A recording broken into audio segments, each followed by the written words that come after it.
ভীষণ এক্সাইটেড ছিল প্রথম থেকেই।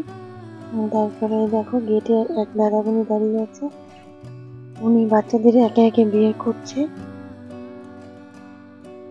আর আমরা ভাবলাম কি টিচারদের একটু আমরা রাখি পরিয়ে দিই, তাদের যেগুলো টিচার বাইরে বেরিয়েছিল তাদেরকে রাখি পরিয়েছি, কিন্তু আমরা ভেতরে যাইনি, বাইরে থেকেই পরিয়েছি কয়েকজনকে।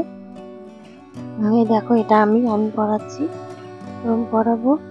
আর তিনি কিন্তু এখনো বেরোয়নি, এখনো ভেতরেই আছে, তিনির জন্য ওয়েট করছি। আর বাকি আদারওয়াইজ আমাদের মানে যে কয়েকজনকে আমরা খুব ক্লোজ তাদের বেবিরা সবাই বেরিয়ে গেছে, কিন্তু এখনো বেরোয়নি, তো ওর জন্য ওয়েট করছি। এদিকে সবাই মোটামুটি রাখি থাকি পড়ানো আমাদের কমপ্লিট হয়ে গেছে, সবকিছুই করা কমপ্লিট হয়ে গেছে।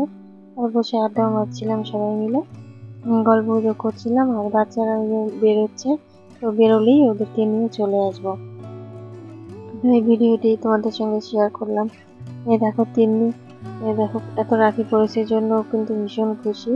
তারপর এই দাদামণিকে পড়ায়নি হয়তো, তো দাদামণিকে পড়িয়ে দিল। ভিডিওটি তোমরা বলেছো, অনেকে আমাকে বলেছো যে রাখি বন্ধনে কি করলাম, সেদিন সারাদিন কি করলাম সেই ভিডিওটা শেয়ার করতে। তো ওই জন্যই আমি ভিডিওটা শেয়ার করছি দুদিন পরে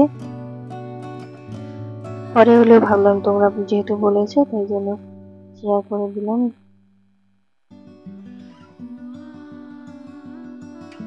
আর পরীক্ষা চলতে জন্য এডিটিং করতে পারছি, মানে ভিডিও যদি করা হয়ে যাচ্ছে কিন্তু এডিটিংটা করতে পারছিলাম না, পারছি না। তখন এক্সাম কালকে শেষ হয়ে যাবে। তো গাইস, তোমাদের কেমন লাগলো ভিডিওটি কমেন্টে জানিও, যারা নতুন তারা অবশ্যই চ্যানেলটিকে সাবস্ক্রাইব করো।